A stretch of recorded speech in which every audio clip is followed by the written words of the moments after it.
हर हर महादेव। उन्होंने लिखा है, मेरे पति ने कहा अगर टीवी पर कथा सुनने से रोग मिटता है, सियोर वाला महाराज छाती ठोक ठोक कहता है व्यासपीठ से कि कथा सुनो हर चीज का हल मिलेगा।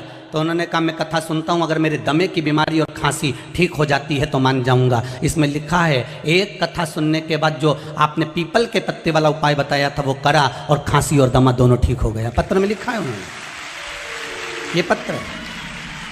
एक बार दोनों हाथ हिला दीजिए दीदी। हर हर महादेव। बैठिए विराजिए।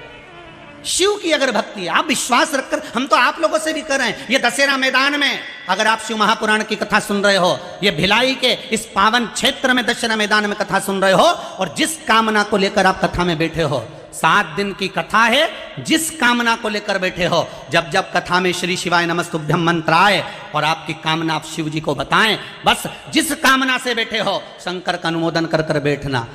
मेरे भोलेनाथ सती मैया के साथ कुंभज ऋषि की यहाँ कथा सुनने गए थे, और कुंभज बाबा के यहाँ भगवान शंकर के मन में आ गया था कि मुझे राम का दर्शन करना है, तो वापिस जाते समय राम का दर्शन मिला। सती मैया के मन में आ गया था कि मेरे शादी के बाद मेरे पति मुझे कथा सुनाने लाए, इससे तो ये शरीर जलकर भस्म हो जाए तो अच्छा, और वो सती मैया का शरीर उन्हीं के पिता के यहाँ जलकर भस्म हुआ था। कथा में जब जब बैठो तो कामना लेकर अगर बैठे हो, भगवान से मिलन की कामना है, भक्ति की कामना है, श्रद्धा की कामना है, कोई मन में भाव आया है तो बाबा उसको स्वयं पूर्ण करता है, कोई दूसरा नहीं, शिव पूर्ण करता है। जिसके घर में आए हो व्यवस्था वो करेगा। मेरा नाम भारती है। गुरुदेव मेरे पति को बाईं साइड में कान और गर्दन के पास में एक बड़ी सी गठान हो गई थी। गठान की जांच करवाने के लिए लेकर गए, 3 से 4 हॉस्पिटल में जांच कराई और उस गठान का सैंपल निकाल कर भेजा गया तो उसमें कैंसर की गठान बताई गई। गुरुदेव बड़े घबरा गए, करा क्या जाए। एक हॉस्पिटल के सामने से ही महिला ने कहा कि टीवी पर कथा आती है, उसको देखो और उसमें शंकर भगवान का गुणगान किया जाता है, आप उसको सुनो। टीवी पर कथा सुनना प्रारंभ करा, शिवलिंग पर 1 लोटा जल चढ़ाना प्रारंभ करा। डॉक्टर ने कहा था यह गठान का जल्दी से ऑपरेशन कराना पड़ेगा क्योंकि यह कैंसर की गठान है। गुरुदेव 1 लोटे जल की महत्वता क्या होती है दुनिया में कोई नहीं जान सकता। शिव जी पे लोटा भरकर जल चढ़ाना प्रारंभ करा, बेलपत्री लेकर आती, अपने पति को दे देती और उनको खिलाती। गुरुदेव गले में बड़ी गठान होने के कारण बेलपत्री अंदर उतर नहीं पाती थी, तो वही बेलपत्री उनकी जेब में रख देती थी दिन भर के लिए। दूसरे दिन रात्रि को वो बेलपत्री निकाल कर विसर्जन कर देती, फिर चढ़ाकर बेलपत्री लाकर जेब में रख देती, क्योंकि गले में गठान बड़ी सी थी, कुछ भी खाने में निगल नहीं पा रहे थे। केवल जल शिव जी पर चढ़ा हुआ देना प्रारंभ करा। 1 महीने तकलीफ तो बहुत हुई गुरुदेव, और रोज जल लाती देती, बेलपत्र जेब में रख देती। 1 महीने के बाद जब वापिस गांठ की जाप कैंसर हॉस्पिटल के लिए भेजी गई, बाबा की कृपा ऐसी थी गठान गलना प्रारंभ हो गई और कैंसर नहीं निकला। ये शिव। बैठिए बहन, बैठ जाइए। श्री शिवाय। शिव तत्व की प्राप्ति हो महाराज। भगवान शंकर का गुणगान, शिव पर किया गया विश्वास, शंकर पर किया गया भरोसा दृढ़ होता चाहिए।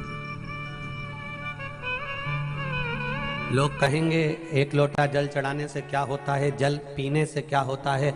एक बेलपत्री में ऐसा क्या है जो दुनिया के दुख हर ले।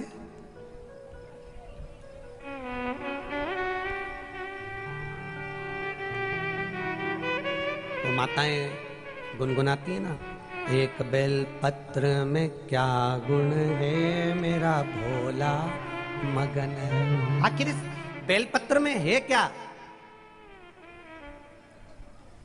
इस बेलपत्र में क्या रस तत्व है?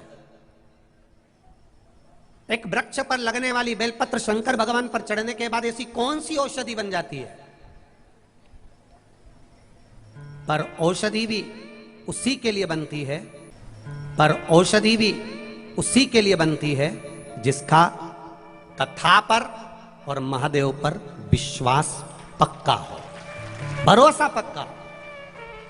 अब पत्नी पति को दे रही है बेलपत्र खाने के लिए, लो तुम्हारी शुगर ज्यादा हो रही है, रोज बेलपत्र खाओ। क्या होता है बेलपत्र खाने से? वो तो पगला है महाराष्ट्र में, तो अक्कल नहीं है सियोर वाला में, तो वो तो जबरदस्ती मूर्ख बनाता रहता बैठ के। क्या होएगा खाने से?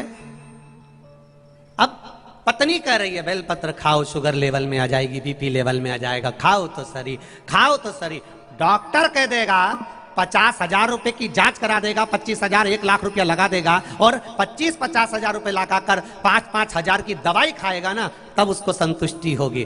फ्री में अगर बेलपत्र मिल जाती है ना तो लोग इसका मोल तत्व नहीं समझते। जो पैसे से मिलता है ना तो लोगों को अच्छा लगता है कि मैं दवाई खाऊंगा ना तो फायदा होगा, औषधि खाऊंगा ना तो फायदा होगा, बेलपत्र से फायदा नहीं होगा।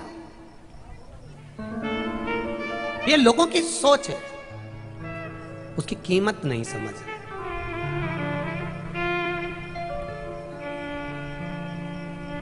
महाराज, एक बेलपत्र में क्या बल हो सकता है ये तो शिव ही जान सकता है।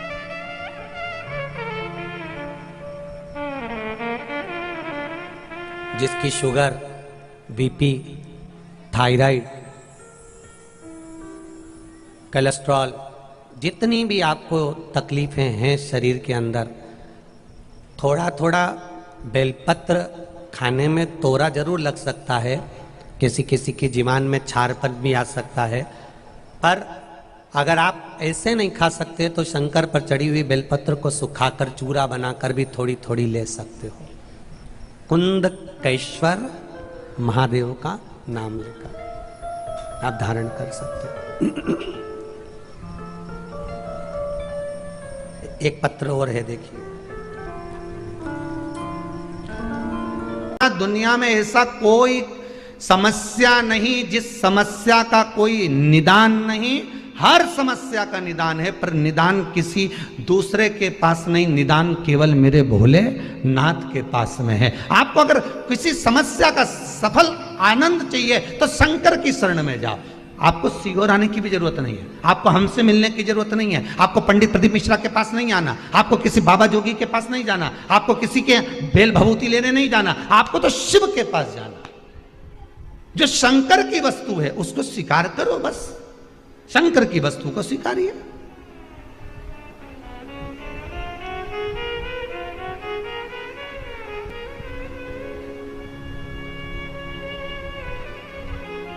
शंकर की वस्तु को स्वीकार करना चालू कर दीजिए। अरे भाई, शिव महापुराण की कथा तो यहां तक कहती है,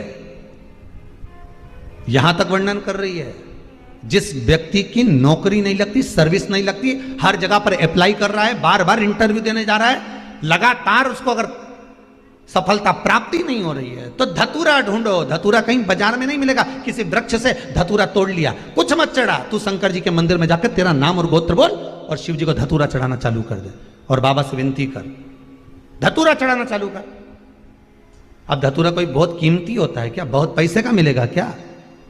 कहीं पे भी मिल जाएगा। धतूरा तोड़ और चढ़ा शंकर जी को। रोज नियम बना ले कि एक धतूरा मैं शंकर जी को चढ़ाऊंगा, प्रतिदिन चढ़ाऊंगा, शिव जी से जाकर निवेदन करूंगा प्रतिदिन। शंकर जी की प्रिय वस्तु में धतूरा, बेलपत्र आदि कादि की तो है, क्या है?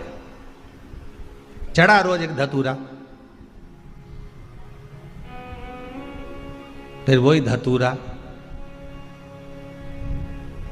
जिसकी यहां तू इंटरव्यू देने जा रहा है उसी के सिर पे चढ़ गया, जो तूने शिव जी के चढ़ाया वही धतूरा वहां चढ़ा है।